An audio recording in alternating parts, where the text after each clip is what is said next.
Alright, TheSinOfWrath is playing French and Razzag is playing Mongol. Very classic matchup, Mongol versus French.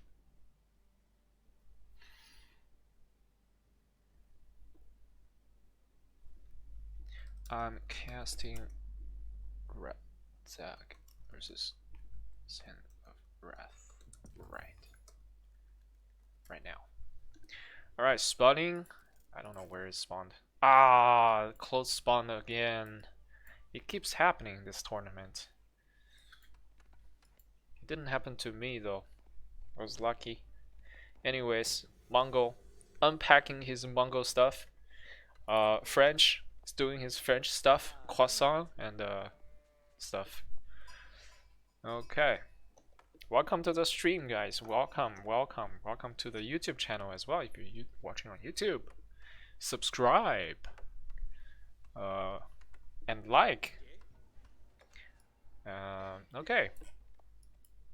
We can speed it up a little bit at the early stage. I don't really have that much to say, so we're gonna speed it up.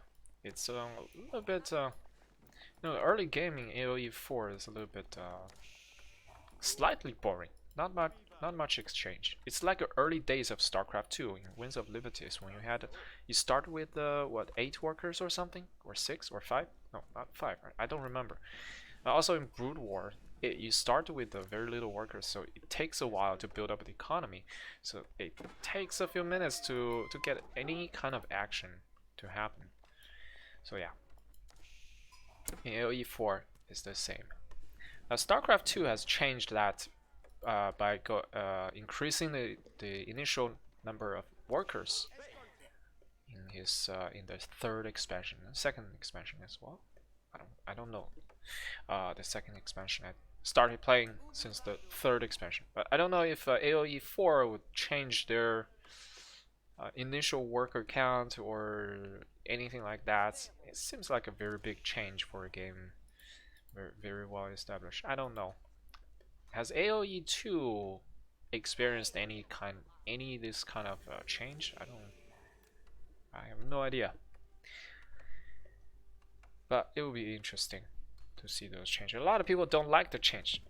A lot of people enjoy the early game peacefulness. They want the early game to be a little bit longer, to have time to brew up their strategy and whatnot. Yeah.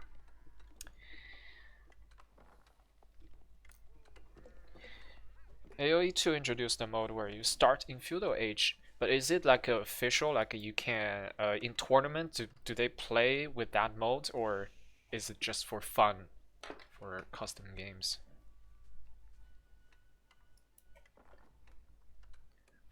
There was a tournament. In StarCraft 2, is like the entire game is changed. It's impossible for you to start with 5 workers anymore. You have to start with 10 workers. Something like that. Red Bull. What Red Bull? Red Bull tournament? Oh. Okay. The Khan is harassing a little bit. And they rarely get any kills, but it's very annoying. If you don't pull workers away, eventually the Khan can get a kill. So very annoying. By casting these games, I think I'm learning a lot. I'm learning game knowledge. I'm learning the civs that I don't play. I'm learning build orders from people just better than me. Yeah, and just watching other people play and see how different build orders come together and how they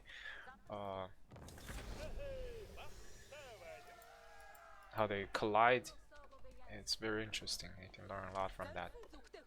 It's almost like you're playing yourself, but no, you're not playing yourself, but you're learning from the mistakes that they make. So it's also a learning process.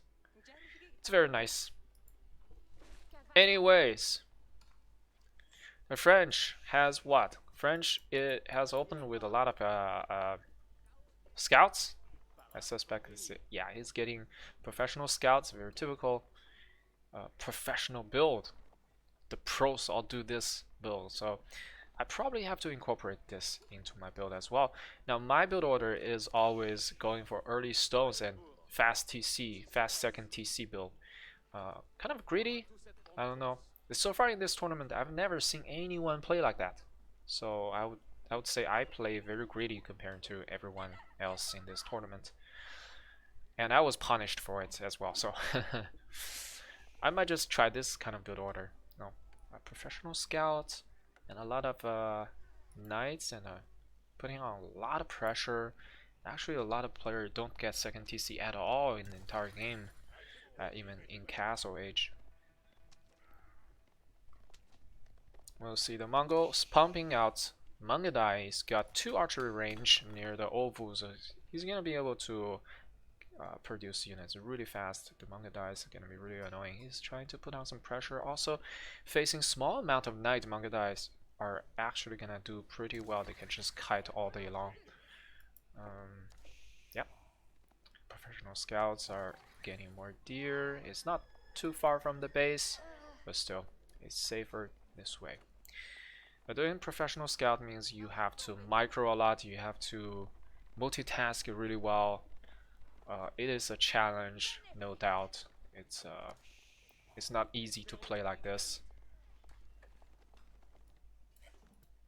Now sometimes I get lazy. I just why bother go professional scout? I don't want to micro. I don't want to have multiple control group in early stage of the game. It's annoying. Anyway, Mangadai is coming in to snipe down the professional scouts. 1 scout is down. Maybe the second one is gonna go down as well. Third one, he's not gonna get the third one. So he lost 2 scouts. That's yeah, very nice little harass, and he is not losing any unit here. Very good. And knights are going into the middle line of the Mongol player, killing some villagers. The Mongol player doesn't have anything to defend, and he's not reacting in time because he had to micro the Mangadai because Mangadai requires a lot of micro. So yeah. And the knights are doing, killing, massacring the villagers. So nothing to stop them. Mangadais on the other side are also doing damage. But Mangadais are generally weaker, you put them under the TC, they're gonna die pretty quickly. The knights are more doable, but I think the knights have died. Yeah, he pulled back 1 low health knight and substituted with 2 fresh knights, and we'll see how it goes. Let's check the worker count and stuff. So Razzag, the Mongol player, has 24 workers at this stage, and the French guy has 29 workers. But the French player doesn't have that many more workers, but does have more army, which reflects in the total population. Knights coming in again, doing more damage.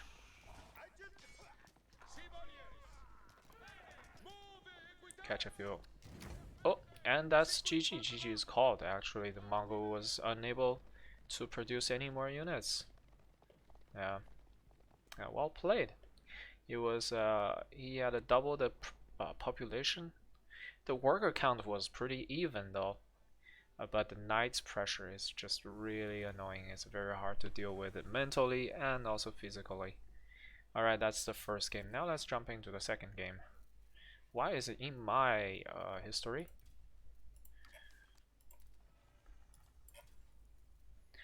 Second game is Hill and Dale. English versus Chinese.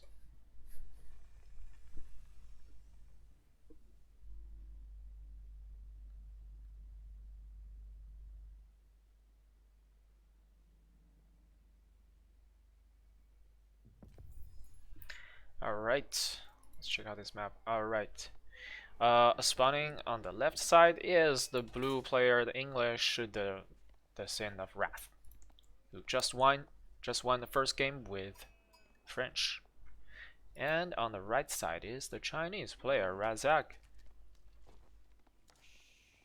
Oh, he's got a very nice location. He's got a deer patch right next to his base. So it's very convenient for him to get some fast, easy food. Pretty safe as well. And the French, not French, the English. Also, yeah, they all have it. On this map, you just get a very safe deer, I guess. That's pretty nice. Convenient. You have this high ground. Oh yeah, I played on this map quite a lot. So one of my most played maps. It's just a very comfortable turtle map. You can turtle up and build wall, and you can send units out to harass in the at the same time. So pretty nice. Sometimes this part is blocked by the trees, so in those situations you have only two entrances to the base. Could provide a little bit extra security. Okay. So let's see what the English player is gonna do. Maybe he's gonna put on some pressure to stop the Chinese player from booming, going into unstoppable castle and imperial age. Let's speed up the game a little bit. Scouts on the map. Scouts on the map. Well, the good thing is on this map you cannot get a bad spawn like the previous map. They were spawned next to each other, and on this map is pretty much impossible for two players to have that kind of a weird spawn. Okay.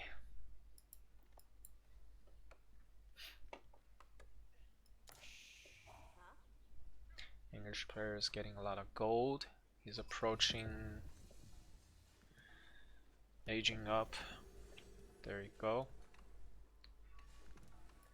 It's gonna be the first one to age up, and the Chinese player doesn't have that much resource just yet. It doesn't have a imperial official. Interesting that it's not imperial age, but he has imperial official. Why don't they call it dark age official, or feudal official? Would be funny. Okay. Let's see the resource. Did he research professional scout or anything? Nope. Nothing like that. The English, I assume he's gonna just rely on berry and going into farm, because English has cheap farms, can be very aggressive with the farms as well. And the Chinese players is already walling off. So looking for more security and yeah, trying to drag the game long into the late game to their advantage. Okay. Chinese players still just a little bit, just need a little bit more gold. Where is he mining gold? I don't even see where he's mining gold. He doesn't need to mine gold, right? He just used imperial official to pick up the tax. I don't know Chinese build order. I'm sorry. Haha. I think that's how they do it. But this way, kind of delay his second age by a lot. I don't know. Maybe there's a build order mistake or something. I have no idea how it works. But yeah, there you go. Now he can age up. He's got 200 gold. But it's been, what, 3 minutes? 4 minutes? It's gonna be really late. It delayed. It's like a 2 minutes, at least 2 minutes later than the English at this point. Oh, English player got housed. It's unfortunate. And he's catching. He's getting those deer as well. A nice little investment of a mill, getting the free food. It's very nice. And English scout is checking out the Chinese player's base. He's still not putting down the. Oh, okay, never mind. He's putting down the defensive barricade of sun, the barricade of the sun, in the front door, to defend. Okay, a lot of Chinese players do that to have a very safe build. Okay. English player is sending longbowmen across the map. Got ambushed by a wolf. Gonna lose some HP. not the worst thing in the world, but it's annoying. Let's see, how many archers does he have on the field? So far I see only one. Okay, two. Slowly streaming across the map. Yeah. But what can he do? His opponent is completely walled off. He has to go for rams if he wants to get through the wall. So far I don't see blacksmith. In previous games that I casted yesterday, a lot of players go for very early blacksmith. But in this game I haven't seen early blacksmith.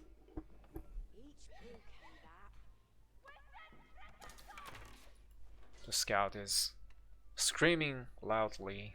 She's very excited to spot one lone villager working on a tower. So trying to take down the villager. And indeed the outpost can actually deny the little bit of harass here pretty well. But it's a lot of investment, you know, a lot of wood investment in the walls and the towers and whatnot. And yeah, Chinese player is mining gold as well. Okay, so the longbowman can actually hit the outpost, the outranged outpost, but it's not gonna be a lot of damage. Oops, got hit is within the range of the outpost. Okay, scout is working on that wall, trying to get out. So far, she's a little bit trapped here. Okay, now we have a blacksmith from the English player, so we're looking at the potential ram push. Yep. He's just continuously rallying his longbowman across the map. Doesn't even care. He's gonna just go for a ram push here, break the wall, and then do damage. We'll see how the Chinese player is gonna react. So far, it doesn't have any production facility, but it is still kind of early, I guess. Okay, so scout provides pretty good vision. He's Chinese player trying to get another outpost up. It's a little bit greedy. Got denied. Let's see what he's upgrading. He's upgrading siege engineering. No surprise there. And after that is the arrow damage for the longbowman. Okay, so it's gonna go full aggro here. Very aggressive. And this tournament actually has proven many times that you have to play aggressive to win games. That is the theme of this tournament. Everyone is playing aggressively, except for Chinese players. Chinese players tend to be a little bit more passive and sitting back in a macro a little bit more. Speaking of macro, we're gonna check the worker count at the 10 minutes mark. Right now, nothing special is happening. The English player is not getting additional, barracks and whatnot. He's just relying on just pure longbowman. He's getting his first ram under construction, and the Chinese player's got a what are the zhuge nu? They come out so early. I did not know that. He's got only one archery range. He's got a 3 zhuge nu out.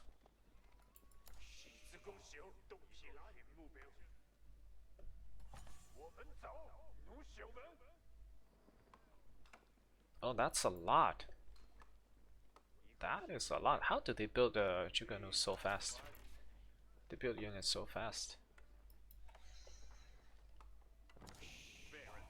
I don't know which one is stronger, the longbowman or zhuge nu. Ram is coming in, gonna work on the palisade. Meanwhile, the scout is running around the base, trying to survive as long as possible to provide additional. Got wrecked. Never mind. No more vision for the English player. It's totally okay. We got a ram. Okay, here comes the battle. Zhuge nu versus longbowman. Who's gonna win? Oh, the longbowman is pretty good. They have very long range. Zhuge nu is light range infantry. It's crossbow, so I don't know if longbowman does additional bonus damage against the crossbow if they're strictly classified as crossbowmen, then yeah, Lumberman is gonna win probably. But just by pure range, the Lumberman has an upper hand there, so they can get a much more favorable trade. Yeah, indeed, he's just getting free shots on those Juggernaut, and Juggernaut just cannot reach the Lumberman. They can't get that close.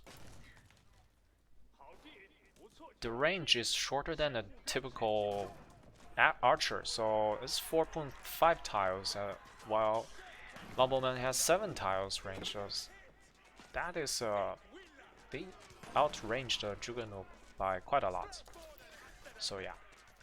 And now with the help of the horseman, the Juggernaut managed to get on top of the archer. Let's see if they can defend this.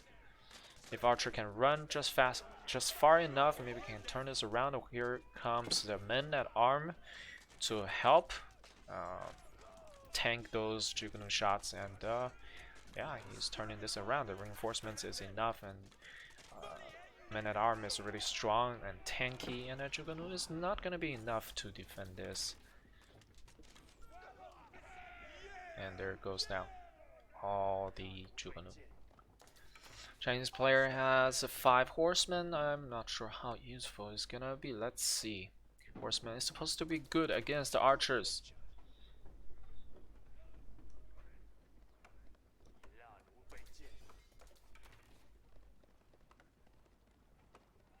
Now he's in a little bit of pickle.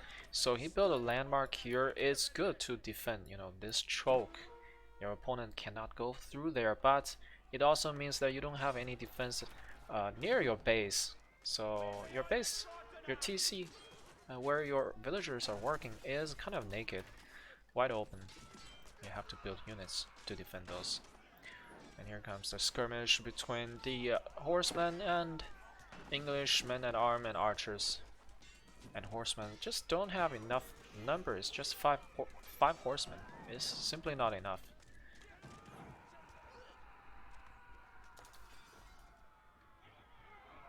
With that, the Chinese player is looking really in a really dicey situation here.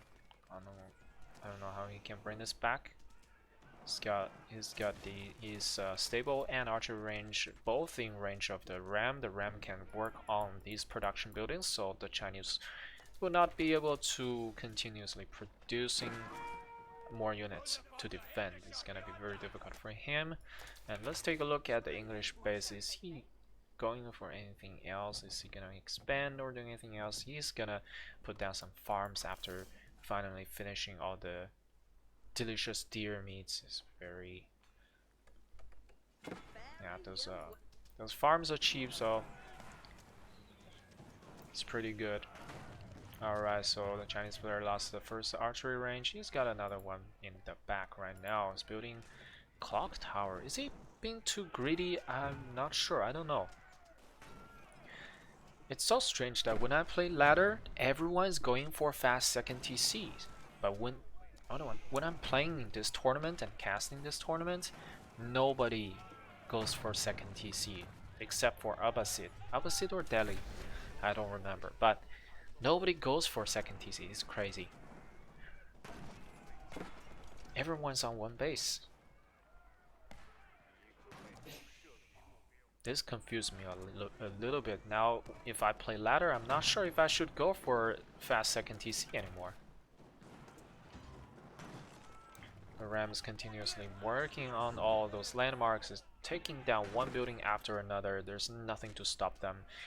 Chinese player is trying to accumulate more units back behind his TC. That's a wise choice, to not feed your enemy with a small amount of units. Send them sacrifice for nothing.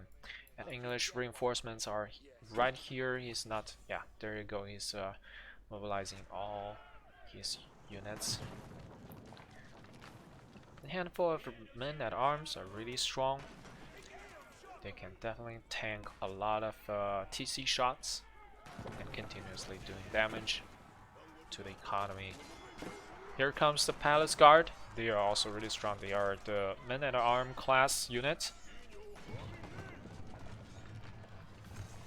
another landmark is down. And now he's working on the TC. After the TC, there's still another landmark. But yeah, if he loses the TC, there's gonna be very little hope for him to come back.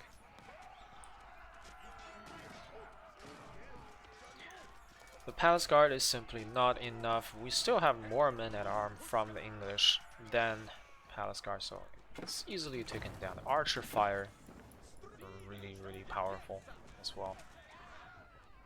Can never underestimate those. And yeah, it's probably gonna end very soon, as indicated on the UI. And GG. Well played. TheSinOfWrath taking it 2-0. Moving on to the next stage of the tournament. Good job.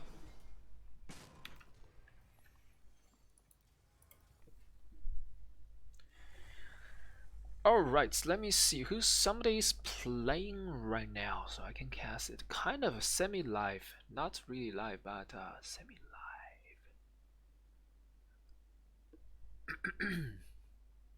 What's happening? What is happening? Okay, Scrim's internet got some problem.